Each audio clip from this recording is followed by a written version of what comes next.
اور کتاب میں ابراہیم کا ذکر کرو، بے شک وہ نہایت سچے تھے، پیغمبر تھے۔ جب انہوں نے اپنے باپ سے کہا کہ ابا، آپ ایسی چیزوں کو کیوں پوچھتے ہیں جو نہ سنیں اور نہ دیکھیں اور نہ آپ کے کچھ کام آ سکیں؟ ابا، مجھے ایسا علم ملا ہے جو آپ کو نہیں ملا، تو میرے ساتھ ہو جائیے، میں آپ کو سیدھی راہ پر لے چلوں گا۔ ابا، شیطان کی پوجا نہ کیجیے، بے شک شیطان اللہ کا نافرمان ہے۔ ابا، مجھے ڈر لگتا ہے کہ آپ کو اللہ کا عذاب آ پکڑے تو آپ شیطان کے ساتھی ہو جائیں۔ اس نے کہا کہ ابراہیم، کیا تو میرے معبودوں کے خلاف ہے؟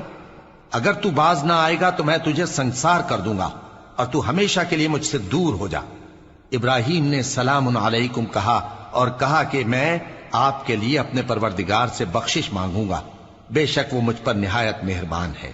اور میں آپ لوگوں سے اور جن کو آپ اللہ کے سوا پکارا کرتے ہیں ان سے کنارہ کرتا ہوں اور اپنے پروردگار ہی کو پکاروں گا۔ امید ہے کہ میں اپنے پروردگار کو پکار کر محروم نہیں رہوں گا۔ اور جب ابراہیم ان لوگوں سے اور جن کی وہ اللہ کے سوا پرستش کرتے تھے الگ ہو گئے تو ہم نے ان کو اسحاق اور اسحاق کو یعقوب بخشے اور ہر ایک کو پیغمبر بنایا، اور ہم نے ان کو اپنی رحمت سے بہت سی چیزیں عنایت کی اور ان کا ذکر جمیل بلند کیا۔ اور کتاب میں موسیٰ کا بھی ذکر کرو، بے شک وہ ہمارے برگزیدہ تھے اور رسول تھے، نبی تھے، اور ہم نے ان کو طور کی داہنی طرف سے پکارا اور باتیں کرنے کے لیے نزدیک بلایا، اور اپنی مہربانی سے ان کو ان کا بھائی ہارون پیغمبر بنا کر عطا کیا۔ اور کتاب میں اسماعیل کا بھی ذکر کرو، وہ وعدے کے سچے اور رسول تھے، نبی تھے، اور وہ اپنے گھر والوں کو نماز اور زکوٰۃ کا حکم کرتے تھے اور اپنے پروردگار کے ہاں پسندیدہ تھے۔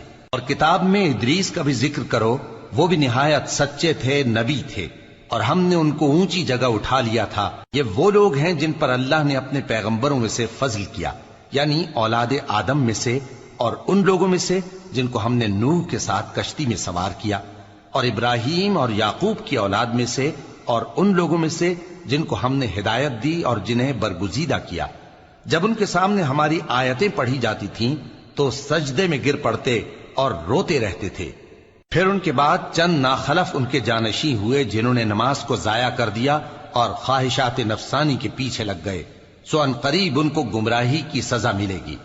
ہاں، جس نے توبہ کی اور ایمان لایا اور عمل نیک کیے تو ایسے لوگ بہشت میں داخل ہوں گے اور ان کا ذرا نقصان نہ کیا جائے گا، یعنی ہمیشہ کی بہشتوں میں، جس کا اللہ نے اپنے بندوں سے وعدہ کیا ہے کہ جو ان کی آنکھوں سے پوشیدہ ہے۔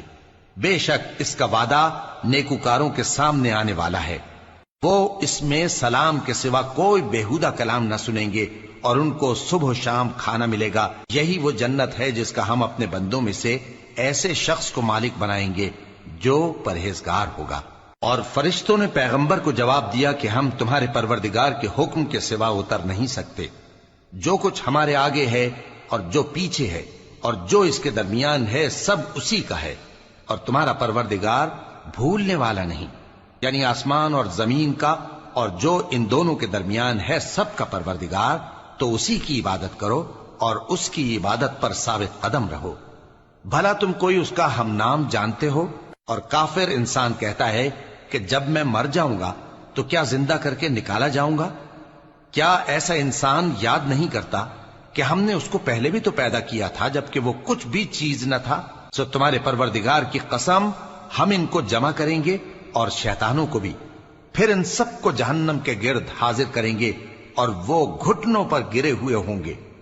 پھر ہر گروہ میں سے ہم ایسے لوگوں کو کھینچ نکالیں گے جو رحمان کے مقابلے میں سخت سرکشی کرتے تھے، پھر ہم ان لوگوں سے خوب واقف ہیں جو اس میں داخل ہونے کے زیادہ لائق ہیں، اور تم میں سے کوئی شخص نہیں مگر اسے اس پر گزرنا ہوگا، یہ تمہارے پروردگار پر لازم ہے، مقرر ہے۔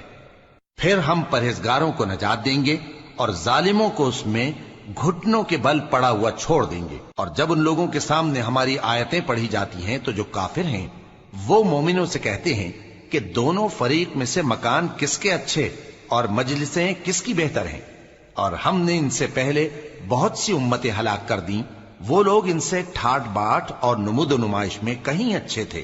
کہہ دو کہ جو شخص گمراہی میں پڑا ہوا ہے، رحمان اس کو آہستہ آہستہ مہلت دیا جاتا ہے، یہاں تک کہ جب اس چیز کو دیکھ لیں گے جس کا ان سے وعدہ کیا جاتا ہے، خواہ عذاب اور خواہ قیامت، تو اس وقت جان لیں گے کہ مکان کس کا برا ہے اور لشکر کس کا کمزور ہے۔ اور جو لوگ ہدایت یاب ہیں اللہ ان کو زیادہ ہدایت دیتا ہے، اور نیکیاں جو باقی رہنے والی ہیں وہ تمہارے پروردگار کے ہاں صلے کے لحاظ سے خوب اور انجام کے اعتبار سے بہتر ہیں۔ بھلا تم نے اس شخص کو دیکھا جس نے ہماری آیتوں سے کفر کیا اور کہنے لگا کہ اگر میں اثر نو زندہ ہوا بھی تو یہی مال اور اولاد مجھے وہاں ملے گا؟ کیا اس نے غیب کی خبر پالی ہے یا اللہ کے یہاں سے عہد لے لیا ہے؟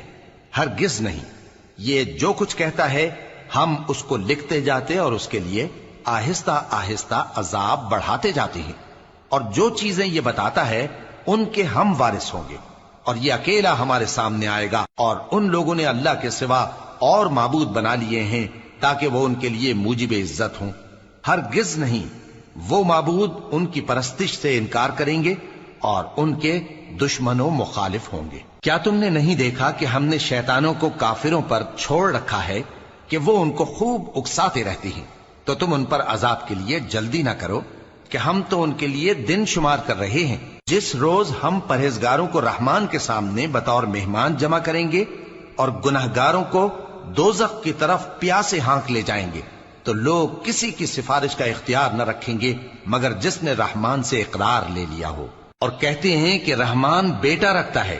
ایسا کہنے والوں، یہ تو تم بری بات زبان پر لاتے ہو۔ قریب ہے کہ اس جھوٹ سے آسمان پھٹ پڑے اور زمین شق ہو جائے اور پہاڑ پارا پارا ہو کر گر پڑیں کہ انہوں نے رحمان کے لیے بیٹا تجویز کیا، اور رحمان کو شایع نہیں کہ کسی کو بیٹا بنائے۔ ہر شخص جو آسمانوں اور زمین میں ہے رحمان کے روبرو بطور بندہ ہی آئے گا۔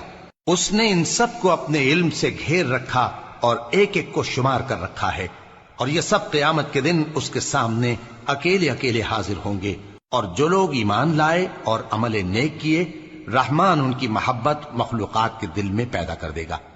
اے پیغمبر صلی اللہ علیہ وآلہ وسلم، ہم نے یہ قرآن تمہاری زبان میں آسان بنا کر نازل کیا ہے تاکہ تم اس سے پرہیزگاروں کو خوشخبری پہنچا دو اور جھگڑالوؤں کو ڈر سنا دو۔ اور ہم نے ان سے پہلے بہت سے گروہوں کو ہلاک کر دیا ہے۔ بھلا تم ان میں سے کسی کو دیکھتے ہو یا کہیں ان کی بھنک سنتے ہو؟